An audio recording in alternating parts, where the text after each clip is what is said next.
And now I will proceed the last part of the segment number 1 for my assessment head to toe for the nose and mouth. The first to inspect and palpate the external part of the patient's nose.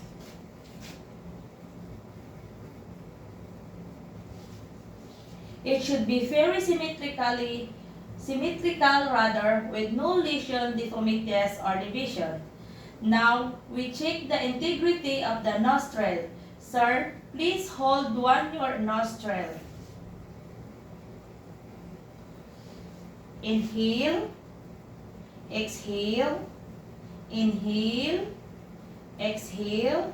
Is there any problem in your airway, sir? No.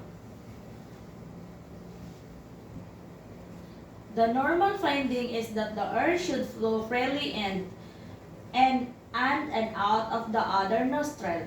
Now we proceed with the olfaction test. This is done to especially if the patient reported any problem in his sense of smell.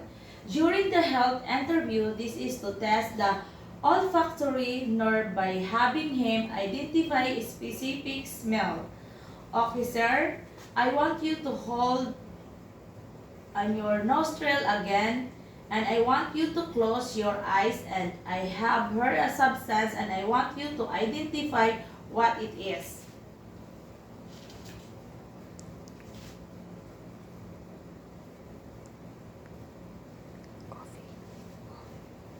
Coffee. Okay, you may now open your eyes. The normal finding is that the patient is able to identify the substance correctly. Now we proceed to inspecting the nasal cavity using otoscope with a short wide.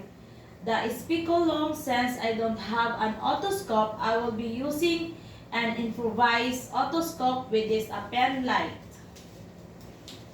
So wide, the nostril apply gently, pressure on the tip of the patient nose with the thumb, then tilt his head back slightly and insert the speculum gently into each nostril. Upon doing this, avoid contact with a sensitive nasal septum and hold the otoscope handle to one side to avoid the patient chin, and to improve mobility, direct the speculum towards the back of the nostril, then move it upward in a small increments to view the nasal cavity.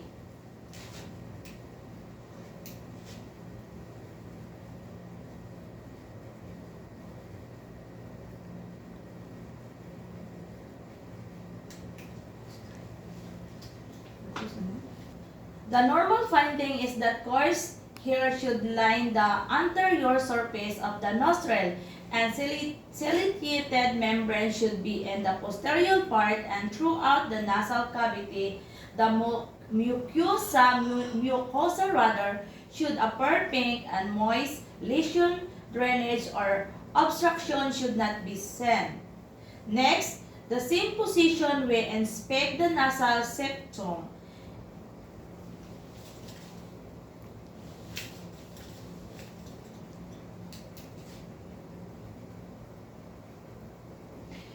We note any deviations, inflammations, or perforations. Remember, though that a deviated septum is normal unless airflow. Next is to inspect the turbinates, which are located laterally. They should be light red without any swelling, exudate, tenderness, or polyp. Now we proceed assessing the jaw alignment. Sir, please bite your teeth. Bare your teeth. The normal finding is that his upper teeth override the lower teeth slightly in the front of the mouth. Then, when assessing the mouth, you have to ask the patient to remove denture if he's wearing them. To proceed and in inspecting the patient lips should moist with normal color, lumps, ulcer, cracking, or scaliness should not be seen.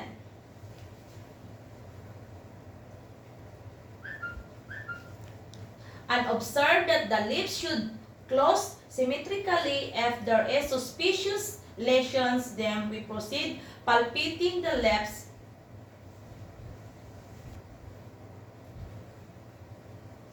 Upon palpation, the lips should feel soft and smooth, and remember to document any abnormal findings.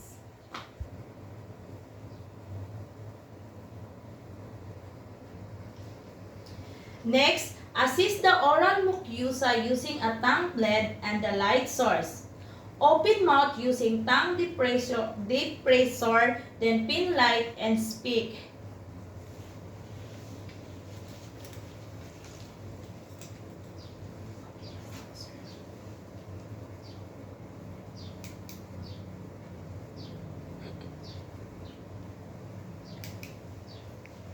Normally, the mucosa is pink, smooth, and moist with no lesions or nodules. However, in a dark skin patient, an increased mucosal pigmentation can be seen. Next, assess the patient's teeth and gums. Open mouth using pen light. Next, to assist the patient's teeth and gums.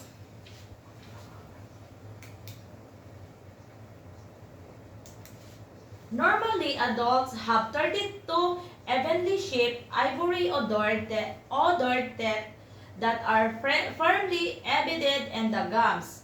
Now, we inspect the test of the oral cavity.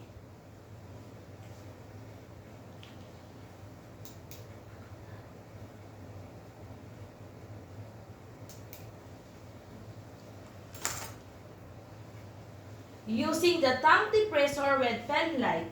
The normal findings are that the hard palate should appear bony and whitish. The soft palate looks muscular and pinkish, and uvula should be pink and midline and free of ablations. Now we inspect the tongue.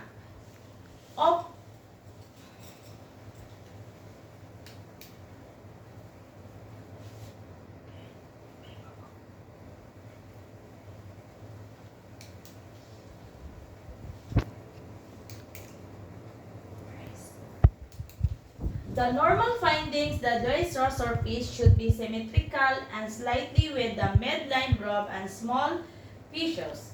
The ventral surface should smooth and pink with the visible bends.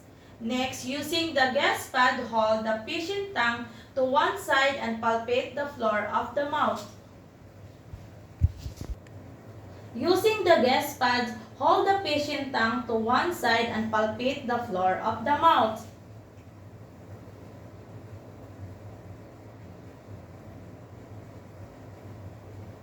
The normal finding is that you should not feel lumps or indurations.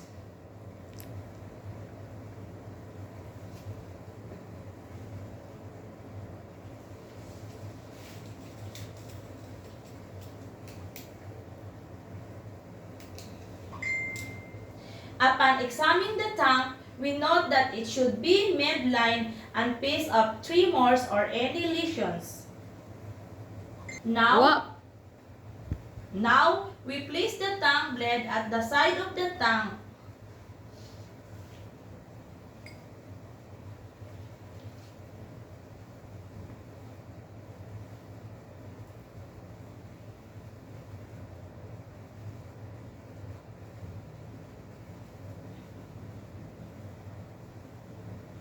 Place the tongue blade and side, and I want you to push against the pressures. Now push the tongue.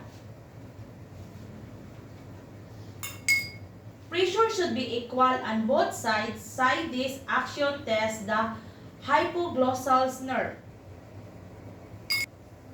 Now we check the glossopharyngeal and vagus by depressing the tongue and having the patient see ha.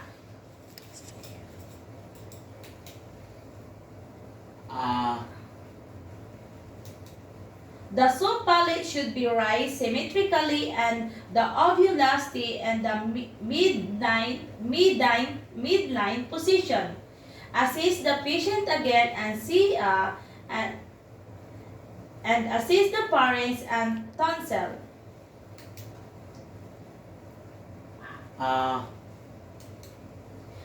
Dermal mucosa should be smooth and pink. Normally, tonsil are almost invisible. The severity of tonsillitis is measured through reading. Plus 1 is there is visible swelling. Plus 2 of the halfway swelling. Plus 3 if there is 3/4 of the way that is swelling. And plus 4 it is completely covering the throat. Now, if the patient reported an inferred sense of this during the health history, we conduct a test to assess his facial and glossopharyngeal nerves by having him identify flavor. Please identify the different substances and please close your eyes, sir.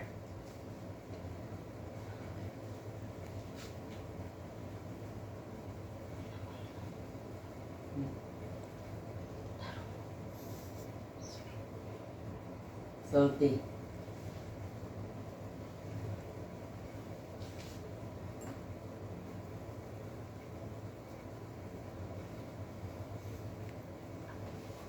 Sweet.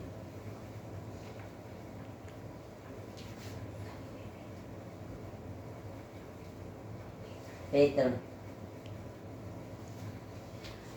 The normal findings, the patient should identify its substances correctly. So we proceed to the testing gun reflex. To do this, we touch the back of his tongue with the tongue blade.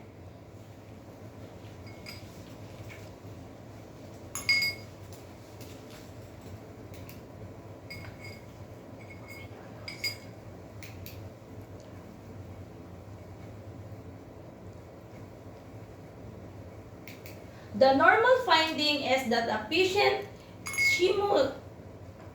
simulagan this test, the glossopharyngeal and vagus nerve aspiration precaution should be done, and the outside of the gun reflex and patient should not given food by a mouth. As gun reflex is absent any document and provides accurate document all the findings rather because documentation facilitates data collection and provide accurate, timely database. At the end, the segment 1 of the head to tell the physical examination.